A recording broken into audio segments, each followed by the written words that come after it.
You ever been sitting in the same room with somebody and instead of talking, you get this text? Hey, I'm right here. Open your mouth. Let's have a conversation. Most people don't have days like that. They have years like that. The people who struggle the most, they're not the least talented, they're not the least intelligent, definitely not the least motivated. In fact, some of the most frustrated people I've ever met were incredibly successful. They've had degrees, titles, businesses, influence, money. You know, people respect these folks. But privately, they felt like they were constantly chasing their own life. What if the problem is something much quieter?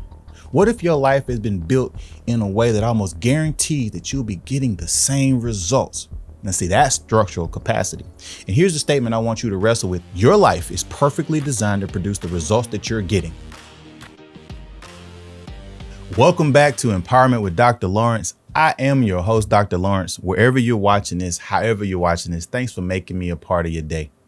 Look, over the last few weeks, we've been on a journey together. We've talked about identity capacity because if you don't know who you are, someone else would gladly tell you. We talked about emotional capacity because your emotions are incredible servants. They're just horrible leaders. Then we talked about cognitive capacity because the quality of your life would never consistently exceed the quality of your thinking. Then we talked about relational capacity because no one reaches significance alone.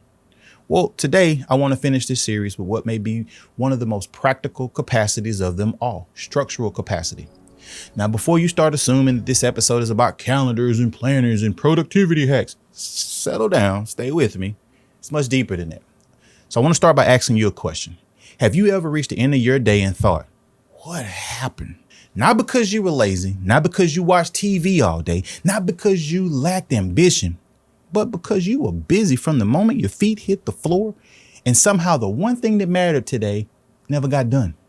You answered all your emails, you returned all your phone calls, you solved some problems, you went to the meetings, all the meetings, you signed the paperwork, you picked up the groceries, blah, blah, blah, you helped the kids, you answered all the text messages, you took another phone call.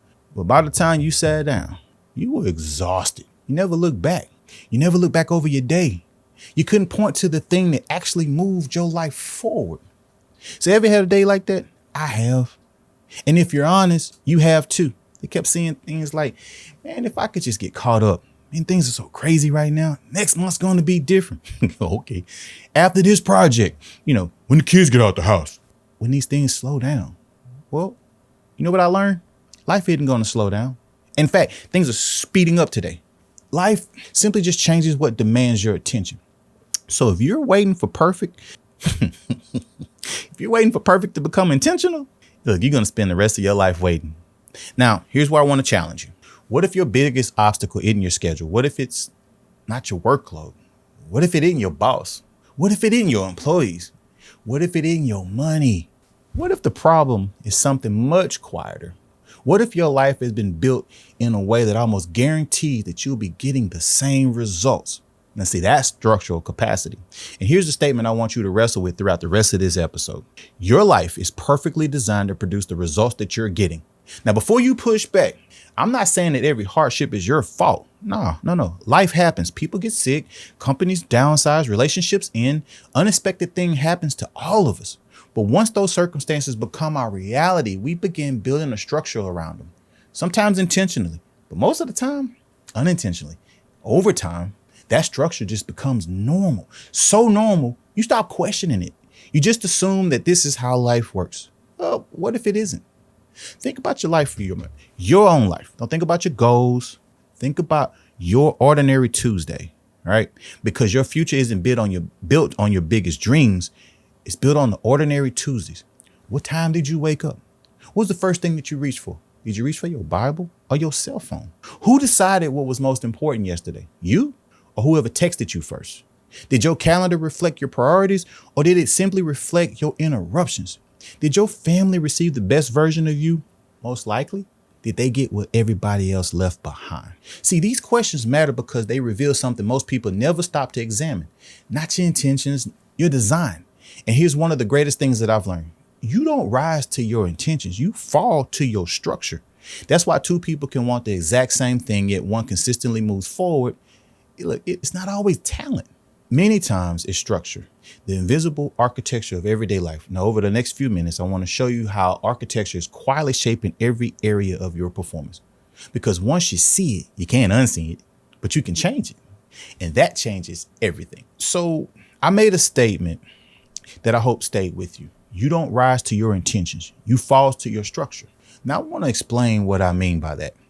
Let me ask you another question, a little different question. Have you ever walked into someone's house for the first time and thought, oh, wow, this house really it fits them, right? Okay. Maybe it's organized. Maybe it's chaotic.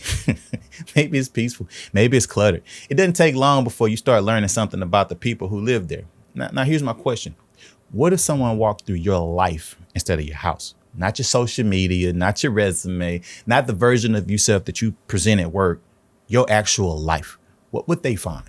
Would they find margin? Would they find urgency, constant urgency? Or would they find intentional conversations with your spouse? Or would they find two people just passing each other in the hallway? Would they find a calendar built around your values, or would they find a calendar built around whoever demanded your attention first? Would they find somebody leading their day, or you just barely surviving it? See, this is where structural capacity becomes uncomfortable, because people exposes something that we don't like to admit. Most of us are living inside structures that we never really intentionally designed. We just kind of inherited them. We reacted to them. We drifted into them. So think about this. I almost guarantee that nobody wakes up in the morning and says, I like to build a life where my life is constantly stressed. Nah, nobody's going to say that. Or this is cool. I hope my marriage slowly grows distant so she can take all my stuff. No. I hope I miss my kids' biggest moments. Who in their right mind would say that? No one chooses these outcomes, but people choose or fail to choose, rather, the systems that eventually produce those outcomes. That's an important distinction, because, the outcomes rarely appear overnight. They accumulate, just like interest in a bank. Small decisions repeated consistently become the architecture of your life. And here's why I see this happen every single day. If you have a business owner tell me I don't have time for my family, I'll ask, well, walk me through your week, not your goals, your week. And almost every time the answer is the same. They build a business where everyone else owns their time. They can answer every call. Every email gets their top priority. Every problem becomes their problem. Wow. Well, what about your family? What happens when that happens? So in that environment, they're not running the business. The business starts running them. Now let's let's move beyond business for a minute. I want to talk about your health. I'm big on health, right? So people tell me, I really want to get healthy. I want to believe them. But then I ask, well, what time do you go to bed? When did you exercise? What's the plan around your goals once your work gets busy? Dead silence. It's not, I don't think it's because they don't care. But caring isn't a system. Good intentions don't create good health. Good structures do. So the same thing happens with your finances. People are telling me, I need to save more money. Then I ask them, do you have a spending plan? Do you have a financial rhythm? Do you review your finances? Where's your accountability? Okay. If you don't have accountability, if you don't tell your money where to go, you can't get surprised when another year goes by and nothing changes. So the structure produced exactly what it was built to produce. And then your relationships. This one's going to hit a little bit. I've met people who, look, they give their lives for their spouse. Matter of fact, I'm thinking of a friend of mine. He would say, if it came down to it, it'd be, I'd go in their place. Oh, okay. So you give your life for your spouse, but do you give them 30 minutes uninterrupted? Think about this for a second. Okay. It's not that they don't love them, but nothing in their structure protects that relationship. And here's the tragic thing. When you have relationships that implode, let me say it this way. Relationships don't implode. They erode. And, how does that happen, Dr. Lawrence? Okay. Since you asked, I'm going to tell you. One postponed conversation. You keep canceling date night because they're going to understand, right? At dinner, you're sitting over here on this phone. Or we're going to talk about it this weekend. And all of that compounds, right? It's compounding until one day someone says, I don't even know when I stopped feeling this close to you. It didn't happen overnight. It's gradual. Relationships didn't disappear. That structure just got starved out. Now, I want you to notice something. Everything we've talked about so far has one thing in common. None of these people lack desire. They lack design, When I work with people or when I talk with people, okay, you don't want to waste your time, asking people questions like, what do you want? Most people already know what they want. They want a stronger marriage. Okay. They want a healthier body. They want a closer walk with God. They want to be successful in business, the meaningful life. That's not the question that you ask them. The real question is, what in your daily structure makes those things inevitable? Or what in your daily structure makes those things almost impossible? Two different questions. Years ago, when I served as an Army officer, I learned something that stayed with me ever since. A mission doesn't succeed because everyone is motivated. Motivation exists. A mission succeeds because there's a plan. Roles are clear. Communication is intentional. Resources are positioned. Contingencies are anticipated. The objective drives the system. Imagine if a battalion woke up every morning and said, let's just see what happens today. That sounds like chaos. Yet that's how people are living their life every day. Every text message becomes the mission. Every interruption becomes the priority. Every crisis steals attention from what mattered most. And by the end of the day, you've been busy. You've been incredibly active. But were you intentional? Were you effective? There's a difference. Moving isn't the same as progress, and being busy isn't the same as building. Years ago, when I was leading teams, this is funny. Cell phones had just come out. And it's funny to say that today, right? With meta glasses and so forth. But cell phones had just come out and, they were becoming a regular part of the workforce. Text messages were exploding and it was cool, right? We had to create a policy, having the employees put their cell phones away while they were working. Now, understand, didn't have bad employees, good people. Like they showed up on time. They're smart, hardworking people. But every vibration, every notification, every text message, that pulled them away from what actually mattered. So then I started asking myself, why is this so difficult? Then it hit me. For some people, every single notification felt like significance. Somebody needs me. Somebody's thinking about me. Somebody reached out. So it really wasn't about the message. It was about what the message represented. So we had people who were busy, just wasn't productive. Their attention was constantly being rented to whoever buzzed them first. So fast forward to today. We're taking that same struggle and we put it in our pockets 24 hours a day. So think about that. People will spend an hour making the perfect post, choosing the perfect picture, editing the perfect video, watching their likes go up, watching the viewership, that's funny. The viewership climb, right? Watching these people that they never knew, never met, watch them applaud them while the person sitting right next to them barely gets a conversation. You ever been sitting in the same room with somebody and instead of talking, you get this text, hey, I'm right here. Open your mouth. Let's have a conversation. But somewhere down the line, we've become incredibly connected, right, with these phones, but we remain remarkably absent. So hear me clearly. I'm not against technology. I love it. I use it every day. I mean, I get it.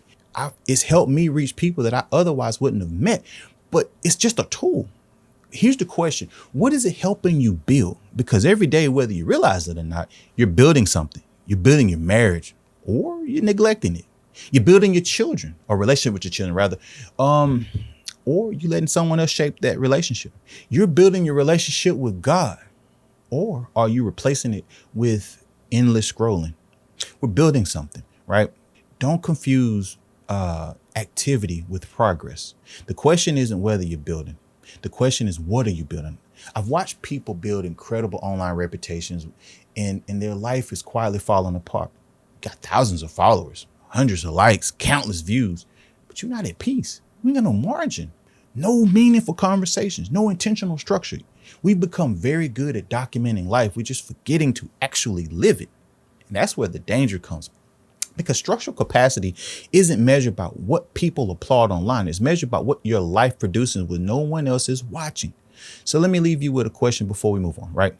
When you look at your life today, are you living according to a blueprint or are you just living by default? If you don't intentionally build your life, one gonna be built for you. And I can promise you this, it won't be the one that you're hoping for. Let's take this one step further. By now you may be thinking, okay, Dr. Lawrence, I understand that structure matters, but what is structure exactly? It's a fair question. I'm glad you asked.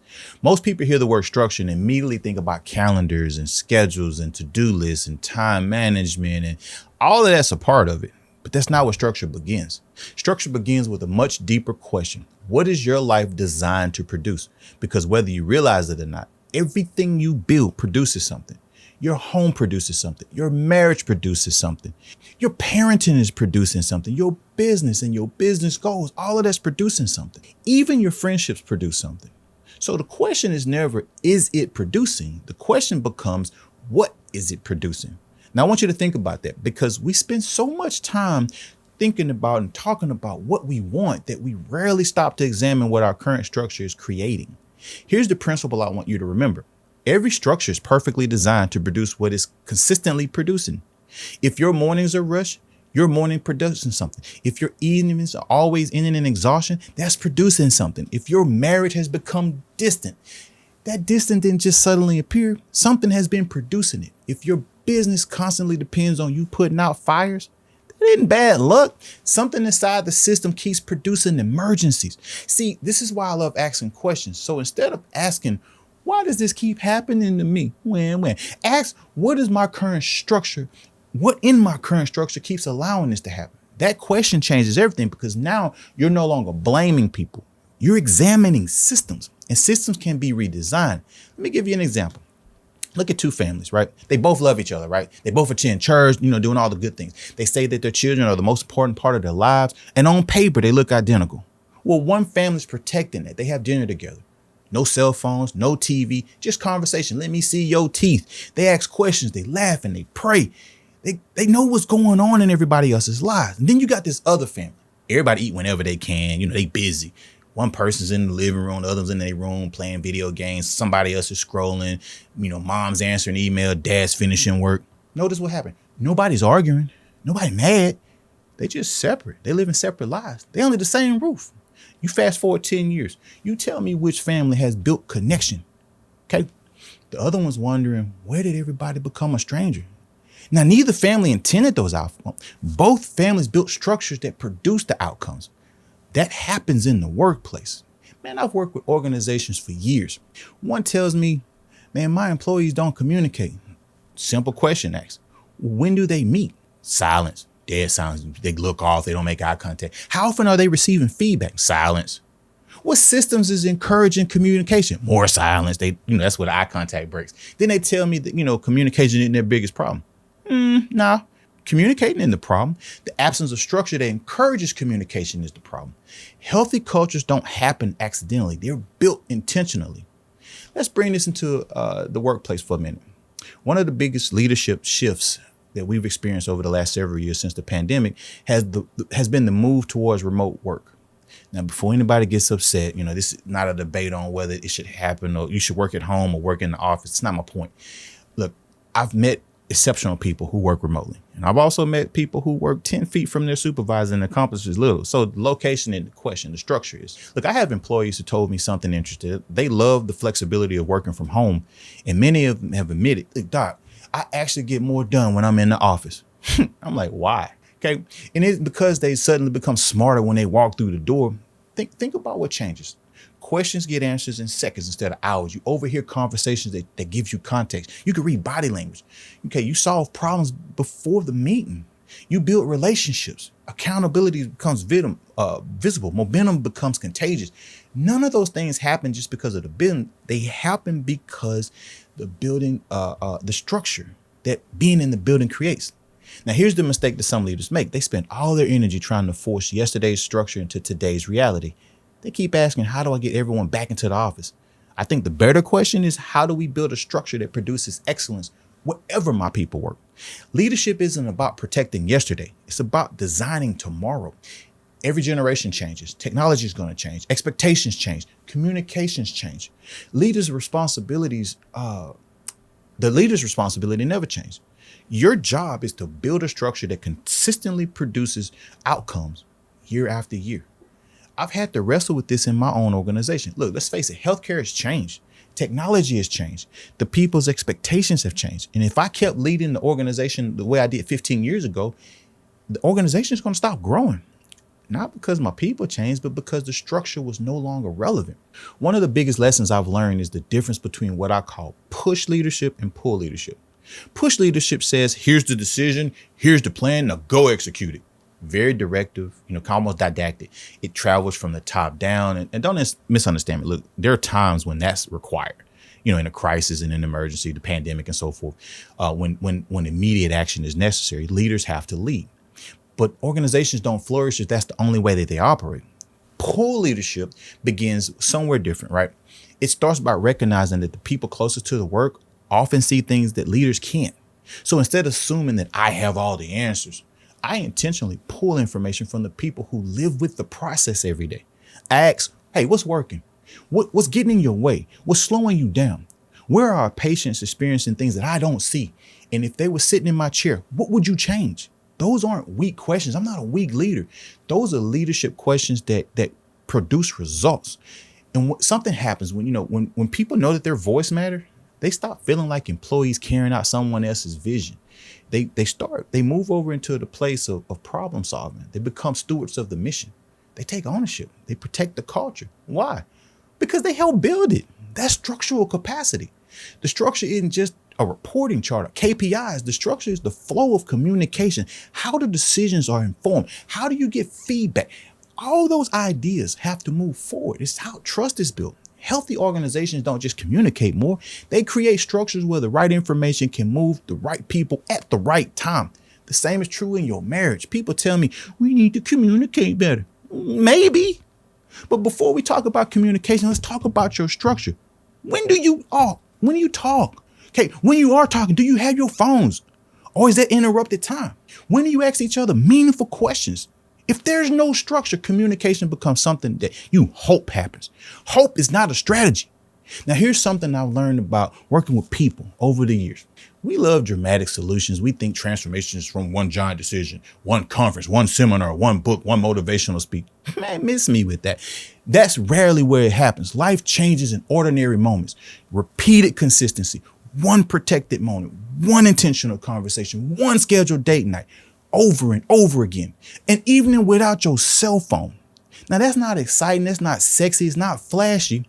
You're not going to post about that. But over time, that becomes the structure that produces a completely different life. Think about how God worked through scripture.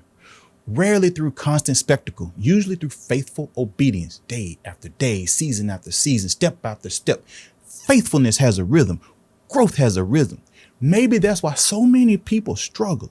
They're looking for a miracle when what they really need is better rhythm. Now, let me connect this back to our first four capacities. Identity tells you who you're becoming. Your emotional capacity tells you respond wisely instead of reacting emotionally. Cognitive capacity helps you think clearly. Relational capacity determines how you influence and connect with others. But then there's this question. Where do those capacities live? They live inside your daily structure.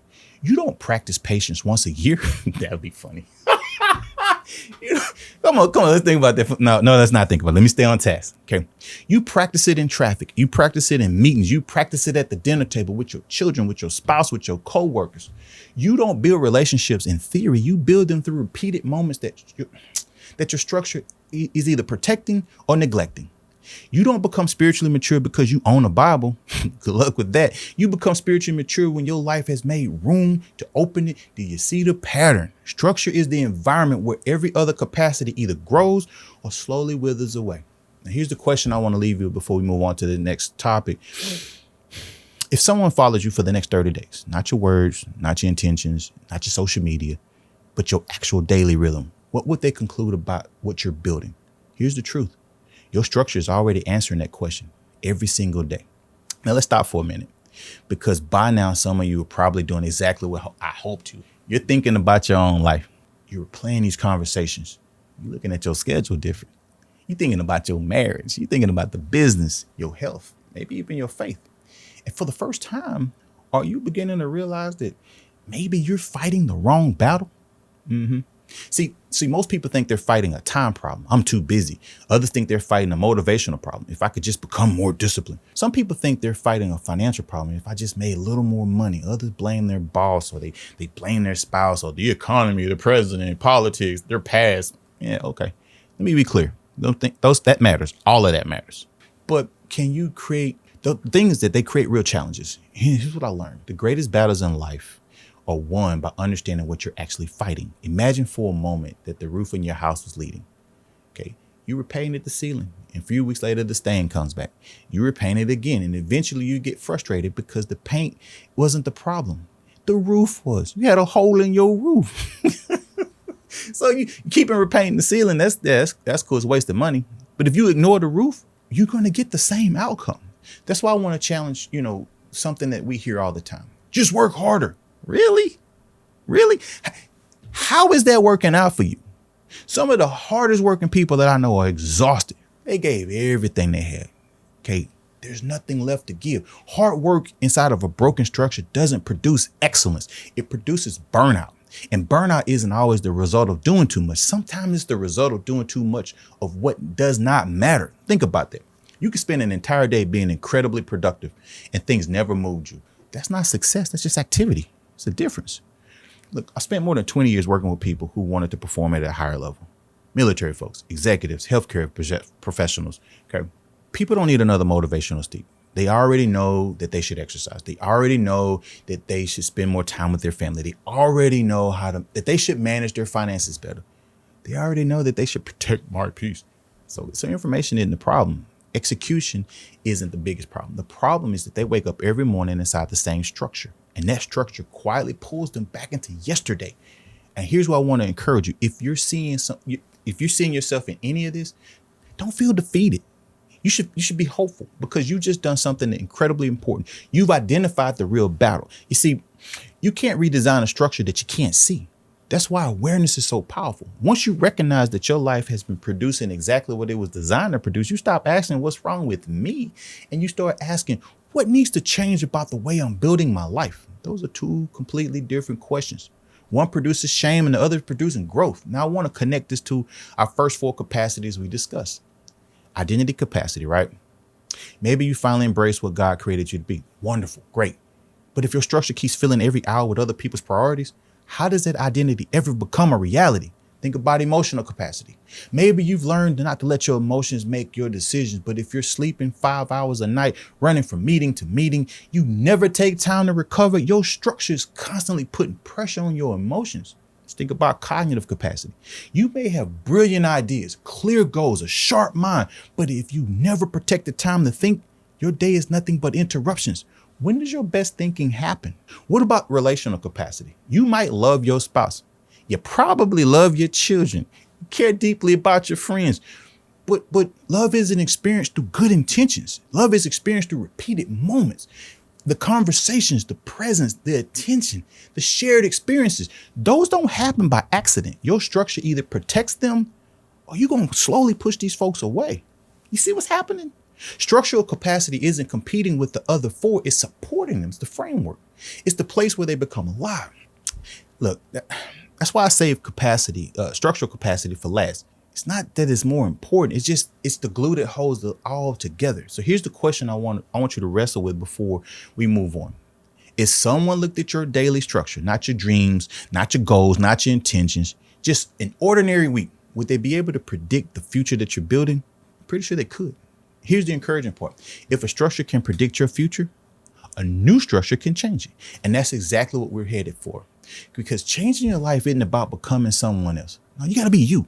Intentionally building what God put you here to do. Over the last several weeks, we spent a lot of time talking about capacity, not personality, not talent, not intelligence, but capacity. And if you've been with me from the beginning, I hope one thing is becoming clear. Performance isn't random, and neither is failure.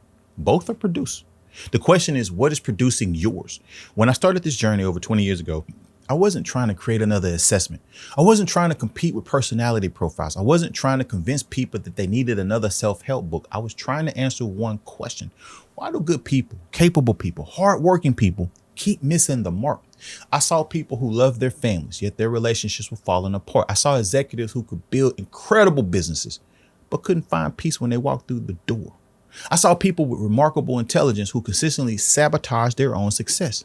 None of these folks were mentally ill. They just lack capacity to consistently perform. This is when something started to dawn on me. I stopped asking, what's wrong with this person? And I started asking, what capacity have they never been taught to build? That question changes everything. It eventually became these 5 capacities: identity, emotional, cognitive, relational, structural. At first glance, they look like separate ideas, but they're not. They're one system. Think about it. Identity tells you who you're becoming. Your emotional capacity determines how you respond when life gets difficult. Your cognitive capacity shapes the quality of your decisions. Your relational capacity determines whether people become stronger because you're in their life. And structural capacity is where all of these capacities live. You can know exactly who you are, but if your structure never protects that identity, you'll slowly drift back into old patterns. You can understand your emotions, but if your life never allows margins, you're going to keep reacting. Eventually, you're going to be exhausted. You can have incredible ideas, but if your structure never creates space to think, those ideas never become a reality. You can love your spouse deeply. You can love your children, your friends. But if your structure constantly gives your best attention somewhere else, those relationships don't grow on love alone. They grow on intentional presence. Do you see why I save structural capacity for last? Because it's not competing with the other four. It's integrating them. That's where they become visible. I gotta ask you something. What if the life you've always wanted isn't waiting on more motivation? What if it's not another conference, another podcast, an inspirational quote? What if you're waiting on a better blueprint? And that's exactly why I wrote Performance Capacity Index. I wanted to create something where people could return to over and over again, not just something that inspired them for a weekend, but something that helped them understand why they perform the way they do. This book gives you the framework. It explains all 5 capacities. It helps you begin to ask better questions. And eventually, everyone asks the same question: where am I? That's why we created the Performance Capacity Suite. Now, look, reading the blueprint is important, but measuring yourself is transformational. For years, people have been taking personality assessments, hoping they'll finally understand themselves. Personality tells you how you tend to behave. Capacity helps you explain what you're consistently sustain, develop, and improve. Those are 2 very different conversations. So the assessment isn't here to label you, it's here to help reveal you. Because I've said it throughout this entire series, you cannot improve what you can't measure. You know where your opportunities are. You stop guessing, then you can start building. And that's what this movement has been about. Building, not perfect people, capable people. Because, people who become stronger husbands and stronger wives, stronger parents and leaders and co-workers and so forth, stronger followers of Christ, those people whose capacity becomes a blessing, it becomes a blessing to everyone around them. You don't build that kind of life alone. That's why we created the Performance Capacity Institute. Not because people need another online group. There's plenty of those, right? We created it because transformation requires intentional practice. It requires accountability and learning. It requires people who challenge you to keep building when your life gets difficult. That's what this community is about. It's where conversation continues. It's where the framework becomes practical. It's where your capacity becomes a lifestyle instead of a concept. So let me leave you with one final challenge. Don't close this video, agree with everything I said, and then go back to living the same way tomorrow. That would simply become another structure. I want you to do something instead. I want you to read this book. I want you to take the assessments. I want you to join the community. I want you to stop wondering why you keep missing the mark. I want you to start building the life that God entrusted you to build. Because one day people won't remember what you intended to do. They'll remember what your life actually produced. And here's the good news. Beginning today, you can become the architect, not just something on your calendar, not just your career, your legacy. So look, thank you for joining me through this journey, through all 5 capacities. I truly believe this framework has the power to change the way we think about performance and leadership and personal growth and relationships. Because after 20 years of helping people perform at their highest level, here's what I know. Everyone is performing. Not everybody's performing well. The difference isn't talent. The difference isn't opportunity or luck. The difference is capacity. Now, before we close, I want to leave you with this. Over the last 5 episodes, we've explored 5 capacities that determine performance. We've talked about your identity. We've talked about your emotions, your thinking, your relationships, and now the structure of your life. If you've been honest with yourself, I hope you started to see where your strengths are, and maybe you've been struggling. That raises another question. If I know what I should build, why is it still so difficult to build? Well, that's the question we're going to next. Because here's something I learned after working with people for over 20 years. Very few people wake up in the morning wanting to fail. Very few, nobody's going to get up in the morning and intentionally sabotage their marriage or disrupt their career and just send your health out the window. No, every day people drift away from the very life that they say they want. Why? Well, it's simple, because there are forces against your performance that most people never recognize. In my book, I call those forces the suppressors. Notice I said suppressors, plural, because there isn't just one. Some are external, some are internal, some are obvious. Some are so subtle that they've become a part of your everyday life. The danger isn't that they exist. The danger is that most people don't know they're being influenced by them. Imagine trying to win a football game without knowing who you're playing. Imagine trying to build a house while someone else quietly removes every brick at night. Imagine trying to climb a mountain. Even better, imagine fighting Mike Tyson blindfolded. Why would you do that? He's going to knock you out. So that's what we're going to cover in the next series. We're going to talk about the suppressors, okay? Not to create fear, not to make excuses, but to expose the things that have been quietly hitting in our lives. Because once you can identify what's hitting you, what your suppressors are, then you can change and improve your performance.